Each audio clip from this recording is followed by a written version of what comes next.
Assalamualaikum warahmatullahi wabarakatuh.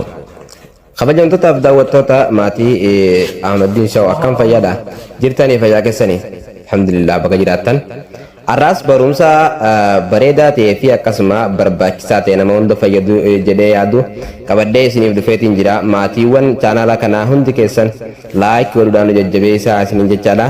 Akkasuma warreen chaanala kanaaf amma dura maatii hin ta'in gana subscribe godhuun akka jajjabeessitan isin afeereetiin jira. Gara chaanala keenyaatti linki illee share godhuudhaan obboleeyyan keessan kan barumsa kana dhabanii rakkachaa jiran biraan akka geessan asumaan waamicha isiniif goona. Hayyee durarratti barumsa keenya akkaataa imoo itti banatan. Akkaataa imoo itti banatan kan jedhu barumsa kana dura haaraa amma jalqabne. Imoo banachuudhaaf tokkoffaa duratti pilaastoorii keessanii galtanii as booda bakka iddoo sarchi